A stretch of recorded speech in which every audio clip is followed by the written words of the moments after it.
Hey buddy, it's Peter and this is the 2025 Suzuki GSX-S1000GX. That's a long and complicated name, but I get to review this bike because I'm filming at a whole new location for me. So this is Rally Motoplex. They have two locations in the Maritimes, one here in Dieppe, right outside Moncton in New Brunswick, and the other one in Nova Scotia. And they have all kinds of brands that they're going to let me cover. They're going to give me complete access to their entire vehicle lineup. So motorcycles alone, we got BMW, Ducati, Indian, Suzuki, Yamaha, Triumph, and CF Moto, and Royal Enfield, and more. There's all sorts. I have Zero motorcycles as well, all kinds of stuff. So when I said to you at the beginning of the year that I'm going to cover more motorcycles than anybody this year, this is what I'm talking about. So I want to thank you guys for giving me access. So if you've never been on this channel, I kind of specialize in walk-around reviews, but we will be expanding. Lots more to come. So you guys have allowed me to expand, and that's great. So like I said, nobody will review more motorcycles in this country than me. So let's get going with this review.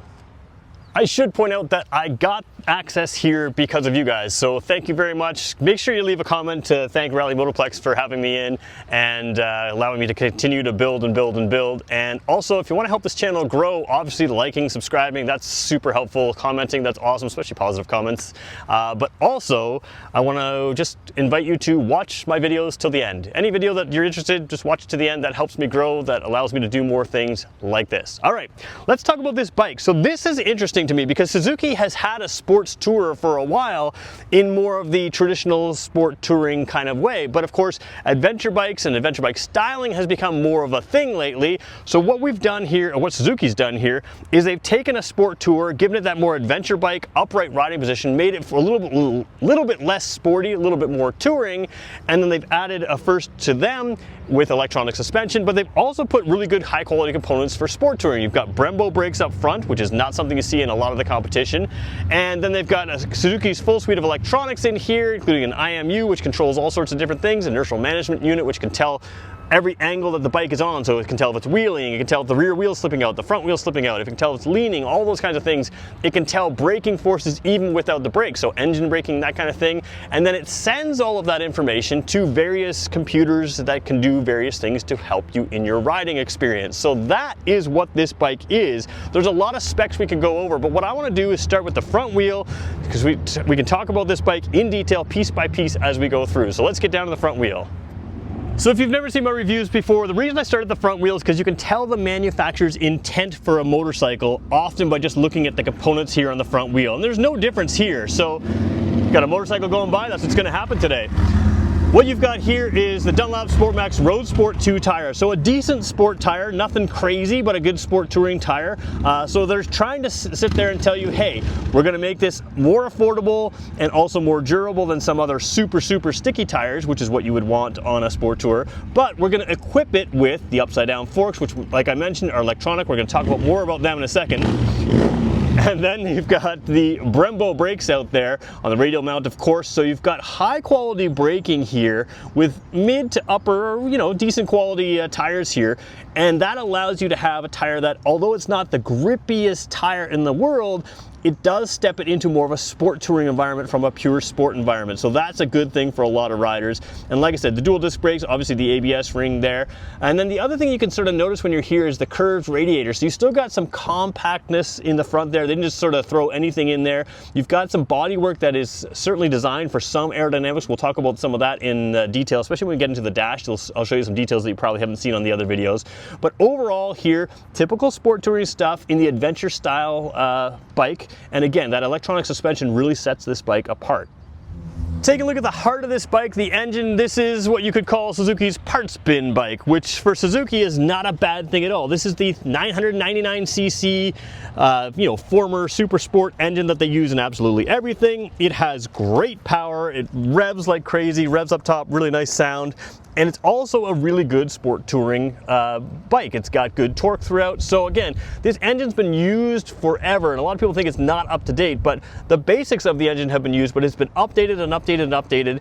And what you have something is a fully modern, emissions compliant bike around the world that also makes all kinds of power and is all kinds of fun. So again, we could talk about the engine longer, but again, if you're looking at this bike, probably everybody else has gone over the engine. Let's look at some of the details that nobody else is showing you. So I've got you wide angle for a second just to sort of show you or locate you on the bike here to show you where we are. It does sort of skew the views from the edges, and we're going to zoom right into there. You've got those two little yellow caps. This one's actually more yellowy. Actually, they're both kind of gold. One's just in the sun. Those gold caps, you can see the little wire running out of there. This is the top of the suspension. So the actual suspension, the actual rear shock, runs up and down here. You haven't got a lay down shock. You've just got it up and down here. Again, everything's compressed forward, but there's not as much room to make everything super compact and a lay down fork. So, and again, in a taller bike, you don't have to lay down the shock to lower the seat height. You can put it up there, and you do have that electronic suspension. We're going to talk a little bit about that electronic suspension in a second. There's another piece I want to show you on the other side. So we'll show you that other piece really quickly, and then we're going to sit on this bike, show you the seating position, and talk about how this all comes together. So you probably don't see the shock. We're on the other side of the bike now. You probably don't see the shock there, but you will see on the left-hand side of this bike this extra gold piece up here. Now, gold is often used by Öhlins suspension. I don't know that this is Öhlins suspension, but again, this is all connected remotely, reserved to your suspension, all part of the electronic package. So you do have a hint that something is different on this bike. We're gonna, like I said, talk about how that works in a second, but first, let's see how this bike fits us. So I'm about 6 feet tall, and a tall bike is not intimidating for me. So we're gonna grab the brake here, put my legs over, and you can see I can almost, in fact, I can flat foot both my heels in my riding shoes today. Wearing riding shoes because I came here on my motorcycle. So if you've paid attention to the biking world, you've probably realized that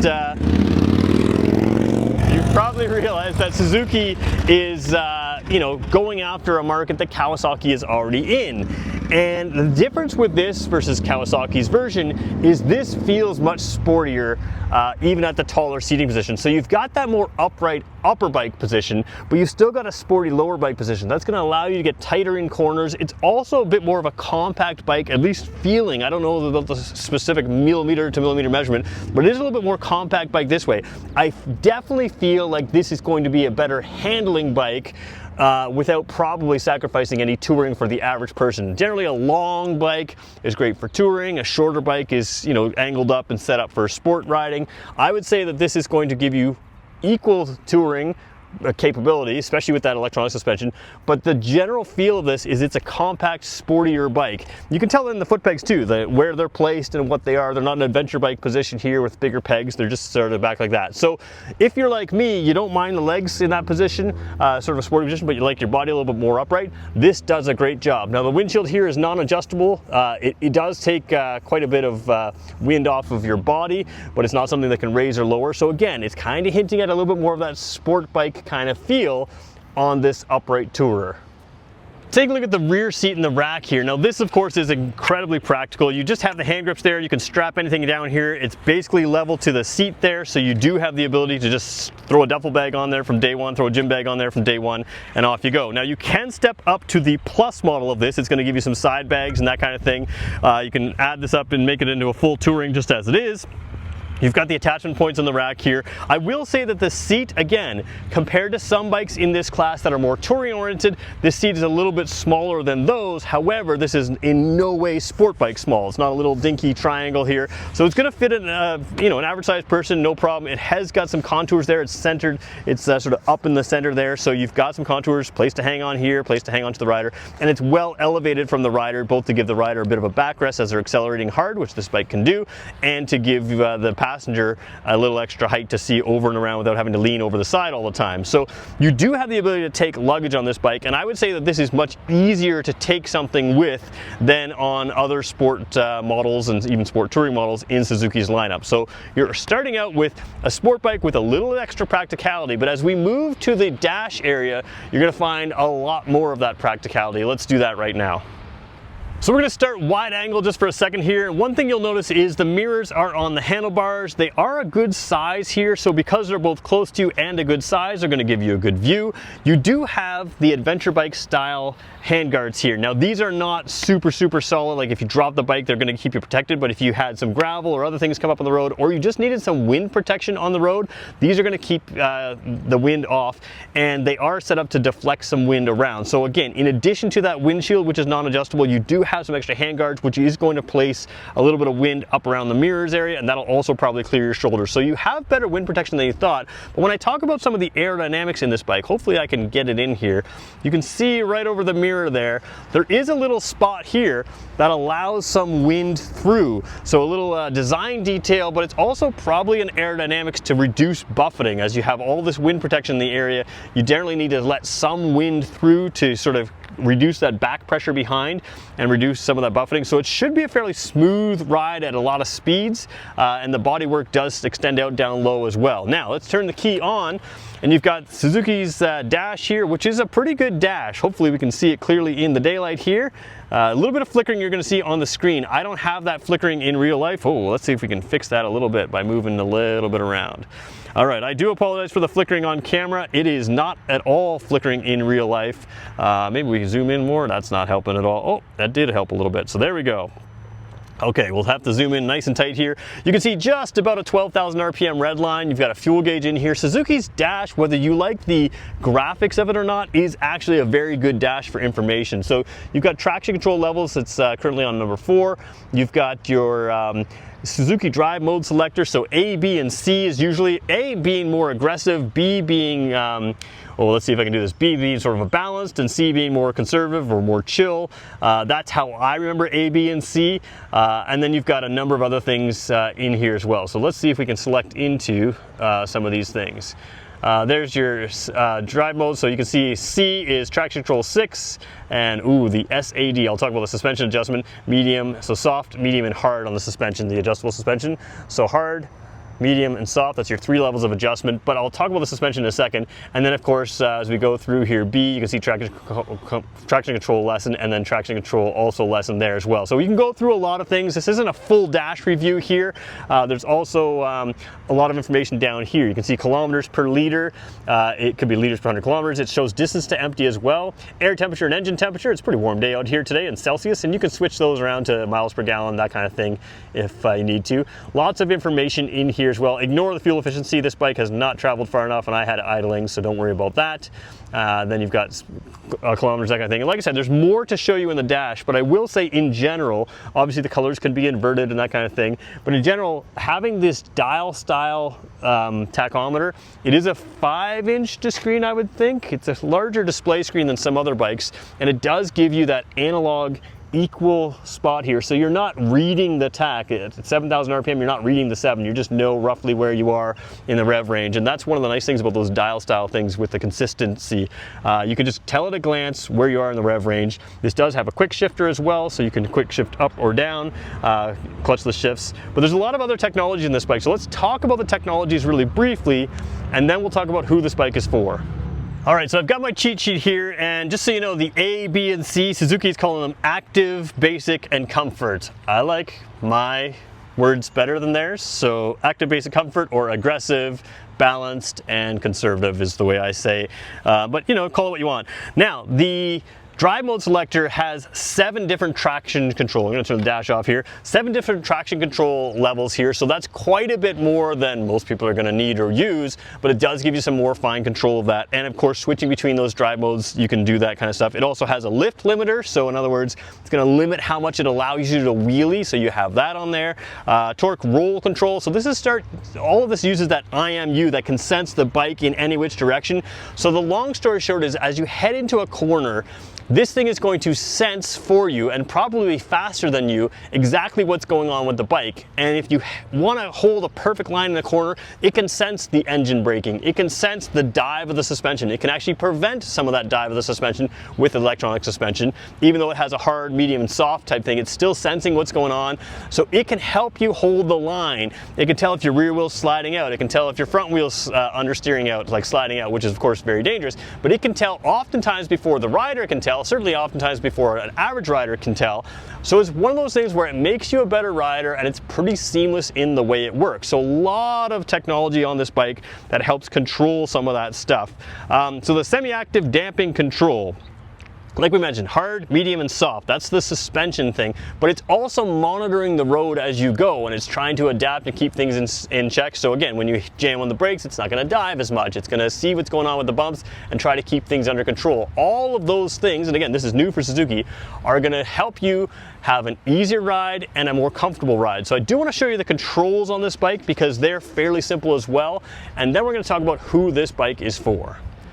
So fully wide angle again, we're going to zoom all the way into the dash, bottom corner, and you can see just beside that you do have, bikes are whipping by here, hey, that's my bike. You do have the USB port right here. That's a USB-A, not a USB-C, so just something to keep in mind if you have your attachments there. And of course, having a bike with handlebars allows you to put any kind of other accessory, whether it's your phone, whether it's an auxiliary GPS, that kind of thing, you can put that where you want. Now, I believe there's some dash connectivity. I haven't looked into that, so we'll have to cover that in a future video. Let's dive in at the controls here because they're fairly simple to use on Suzuki stuff. Whoops, we're maybe a little too far. We'll come back out. So first of all, you've got a slipper and assist clutch. You've got the push on there, pull to regular, and then flash to pass trigger. Then you've got this little wheel here. Now it feels small, but it has some pronounced edges here, so you're going to be able to feel that with your glove. And again, pronounced edges on the OK and the back. This is what's going to bring you through a number of menus, so you can use it while you're riding if you want. I like to play with these things in a significant way when you're stopped, just to be safer, but it is something that is easily usable. Everything can be controlled through this setting, so that can be problematic instead of having lots of buttons, but again, Suzuki's system is fairly easy to figure out. Signal and horn down there, and you have your resume and set for your cruise control down here, but not your on-off. To see the on-off, we're just going to stay in one shot here. You come across the handlebar there, and you've got your, if we can zoom in here, I'm looking into a screen that's not showing everything great because it's a bright sunny day, but I can see it enough.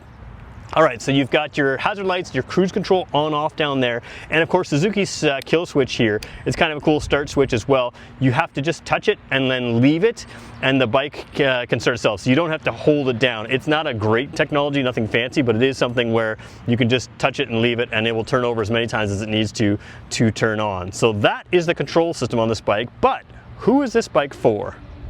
So when we talk about who this bike is for, we have to remember that Suzuki has a crowded sport bike lineup. They've got that GSX, the sport touring one. They've got the GSX, which is the adventure touring style like this, but they're still sport tours.